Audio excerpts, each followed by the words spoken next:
Hi, everybody. Welcome to the Chats with Children. I hope you're safe and well. Today, I'm delighted to be joined by Sam Morment, who is the senior conference producer at Oxford Global Events. And Sam actually is responsible for help producing the Next Gen Omics Series at Oxford Global. And so we thought, what a great opportunity this would be for me to catch up with Sam, find out more about the series, but also learn a bit more about the whole area of omics and what some of the trends are within that space. So, Sam, first of all, how are you? I'm very well, thank you. Thanks for having me. Well, it's good to see you, mate. Now, look, before we go further, then, for people who are not familiar with Oxford Global Events, first of all, give me a quick overview of them, and then we'll talk a bit more about the Next Gen Omics series itself. Yeah, that sounds great. So here at Oxford Global, we sort of connect researchers within the life sciences community. So we've got various brands and series. Our Next Gen Omics is just one of those. We've also sort of got biomarkers one, immuno cell series. So we cover a lot of sort of life science areas. I work on our omics series predominantly. And we've got several conferences throughout the year that sort of dig into various areas within that. Right, fantastic. Now, for the people who's listening to this and go, well, Next Gen Omics, there are, and omics is such a broad topic. I know there's lots of different types of omics. Yeah. So tell me a bit more about what sort of topics do you normally cover across the series? And does it vary from the different conferences that you do throughout the year? Yeah, it's a really good question. So traditionally, we started in the genomics area. So NGS, next-gen sequencing, sort of clinical genomics diagnostics. But then as we move forward in time, I think other omics are now coming to the forefront. So transcriptomics is quite a large one now, especially in the sort of spatial biology fields. Proteomics, so the study of proteins, the proteome, that's sort of a hot topic as well. So we're digging into that. And also we've got metabolomics, lipidomics. So any word ending in omics, we tend to cover it. No, great. Yeah, with metabolomics is always the one. I said it right, but usually I get it wrong when I say that one. So yeah.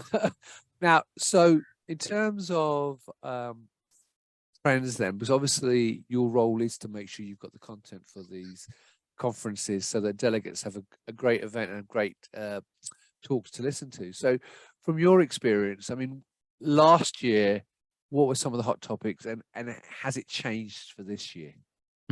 So we've definitely seen an explosion in popularity in our spatial biology series. So actually sort of looking at the 3D context of sort of samples, cells, tissues, etc. So that's represented by, I think we have 3 distinct spatial biology events across the year, one in the UK, one in Europe, and one in America. And we also have our Next Gen Omics sort of flagship events, so one in the US in Boston and one in London. In terms of omics overall, sort of a big theme running through is the multi-omic side of things. So we sort of mentioned about all these different omics, which are great and really invaluable for research. But then what happens if a researcher wants to study multiple at once? You can imagine, I guess, for sample prep, for techniques, for data output, for a different omic is quite different. So I guess the question is, how can we sort of integrate those sort of techniques, data sets together? So a big sort of trend we're seeing, which is now represented in our UK event, is sort of that multi-omic harmonization, data integration. I think it's definitely the direction of the industry, is that multiple modality perspective. Right, that's great. Now, in terms of the structure of the events then, so people who've never been to one of your events, how is it normally structured in terms of the talks? What do you have, an exhibition and networking and so on? Yeah, so at each of our conferences, we have a large central exhibition hall, which will be filled with sort of our solution providers, service providers who sponsor the event, who also give presentations, but most of them will be in the exhibition hall with booths, so you're more than welcome to just go along, have a chat. Our main focus really is sort of a collaboration network discussions. So throughout the day, we'll have presentations from our key speakers, our key sponsors as well. And then we also have discussion sessions, so panel discussions, casual, free-flowing sort of roundtables as well. But as I said, our main focus is sort of just for nice, casual networking, collaborative atmosphere.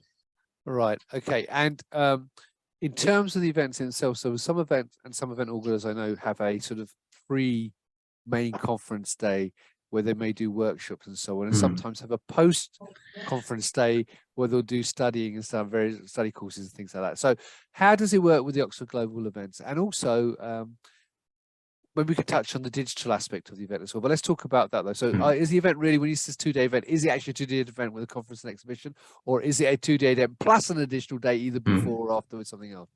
Yeah, more often than not, I think we do often run sort of a pre-event focus day. Obviously, smaller and shorter, definitely, but that gives us the opportunity to sort of dig into more niche topics. So, for example, Next Gen Omics US in Boston, the pre-event focus day is dedicated just to spatial technologies. So one of our key solution providers, NanoString, will be running a workshop within that. And we also have got some industry speakers as well giving talks before. It's just a shorter day. If you're really interested in this aspect of the program, then it's worth checking out. Otherwise, of course, we still have a full 2-day conference as well. Right. Okay. And in terms of networking, I mean, what do you do as an organizer to encourage people to network? Because everybody says, yeah, it's great, you know, live events, fantastic. It's all about networking. But how do you encourage people, and what sort of things do you do at your events to actually encourage that engagement? I think having sort of a very close-knit community helps. We sort of have our online content portal and our Plus Pass sort of membership opportunities as well. So each brand/series has a nice sort of community with touch points throughout the year at our events. We then have discussion groups online on a monthly basis where people can meet virtually. And it all sort of comes together in person. I guess one of our unique things, we run a one-to-one meetings where sponsors, solution providers can basically reach out to delegates and speakers and say, oh, we're interested in the sort of work you do. We'd love to sit down and have a chat with you for like 15, 20 minutes. And then just during the day, you can just find a time to just sit down, grab a coffee, have a chat with them, really. Very relaxed and chill. I think it was a big selling point for me. It's just a lot of the feedback we get from our sort of solution providers, delegates and speakers is sort of a nice, easygoing atmosphere. Very friendly. So it's always a really positive experience at the conferences. Cool, excellent. Now, obviously, the Next Gen Omics Series covers quite a range of events then, doesn't it? So, again, I haven't had a chance to look it up in detail beforehand. So, without going through specifically every single day, because we can list those of the video afterwards. But how is the series split out then in terms of sort of subtopics and so on? Yeah, so I mentioned we've got our 2 flagship omics events, just Next Gen Omics, US and UK. So within that involves topics of clinical genomics, NGS used for diagnostics. We've got spatial biology, single cell analyses, digital PCR, liquid biopsies, and then we are working as well with sort of genome editing as well as synthetic biology. Right. And then separate to those, we then just have 3 standalone spatial biology focused events, right, okay. Which are very popular. 5 events in total then?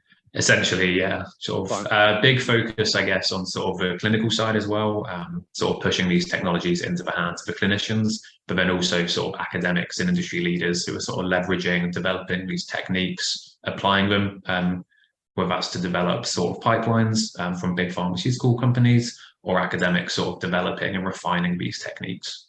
Great. Now, you touched on it. So in terms of the people you're targeting to come as delegates, who are the people that you think the content is suitable for? So most of our other series has a heavy emphasis on sort of industry thought leaders, etc. Whereas our omics one sort of stands apart. We have a lot more emphasis on academics or researchers because they're usually at the forefront of these exciting techniques, methodologies, analyses as well. So we sort of bridge the gap between industry researchers, academic researchers, healthcare professionals as well. So especially at our spatial conferences, we're now looking at digital pathology and actually using AI and sort of ML to sort of increase the throughput and efficiency of diagnostics that clinicians can use. And then, of course, our sort of sponsors for solution providers and sort of connecting all these different groups. And then, just some nice collaborative discussions to be had. Fantastic. So when is the first, I mean, we may have missed one, I don't know, but when is the first of the events then this year? So 2023, Next Gen Omics US is actually taking place in just under 2 weeks. Right. It's the end of a month. So our pre-event focus day is the 29th of March, and then the other 2 days are 30th and 31st. The next one would then be Spatial Biology UK, which is going to be at the end of April. Spatial Biology US is in June. Spatial Biology Europe is going to be in Amsterdam, it's in September. And then our flagship sort of UK European Next Gen Omics UK will be in November in London. Right, well remembered. So what I'll do then is I'll make sure I put the links to all of those events, especially the one which is coming up very soon above the video.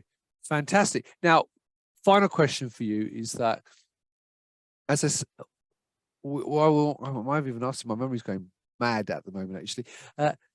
In terms of all the other events, we did cover what makes your event unique, didn't we? Yeah. We did. So I thought I did, because I can't even remember what I say anymore. There you go. So That's I'm getting old. okay. All right. So any final words, though? I mean, what I was going to say to you, actually, though, is that any final words to say to people out there who are watching who've never been to any of your events, and why they should come to your event specifically compared to some of the others which are out there? Very good question. I think for me personally, working as a producer, I have extensive research calls with our speakers, solution providers. So for me, it's really nice to sort of build up good rapport with our speakers. And I think that also buys into why I enjoy being on site of these events so much. It's always a great atmosphere. I think our big emphasis on these collaborative discussions is a huge selling point for me personally. I think it's the perfect opportunity to connect with maybe researchers you wouldn't usually have a chance to. And I guess sort of attracting senior level leaders as well. It's quite interesting because you can sort of hear from these big names within the industry, which is really nice. But yeah, just for discussions for me, I think a really engaging panel discussion is just so much fun on the day. There's a lot of audience participation as well. And it's quite often hard to stick the time because no one wants to stop talking about these hot topics and questions. Fantastic. All right. Well, look, are you still having a call for papers and for presentations for some of your events, or are you now set up for the whole year? No, we're definitely in the middle of our production pipeline, and I'm always happy to hear from people interested in participating. Even if I sort of fill the program completely with our speakers, as I said, there's always still panel positions, roundtable chats, etc. So yeah, if you're interested in presenting your story and data economics, then yeah, definitely do get in touch with me on LinkedIn. Fantastic. And so, sorry, I keep saying final question, but then something else pops into my head. That's okay. So, but I think this will be the final question.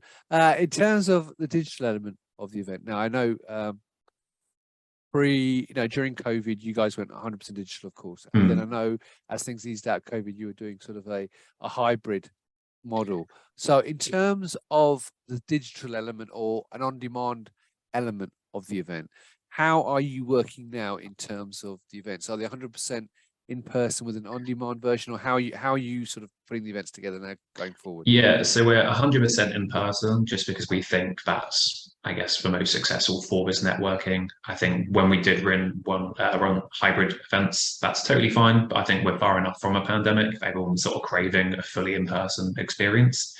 But obviously, some people can't travel, etc. So we do offer most of our presentations with speakers' consent, of course, because data confidentiality. We do have a content portal online where we post these. We have a Plus Pass membership per series.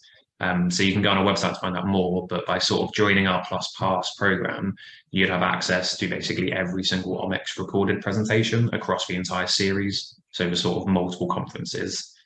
You'd also have access, as I mentioned earlier, to our sort of online discussion groups as well.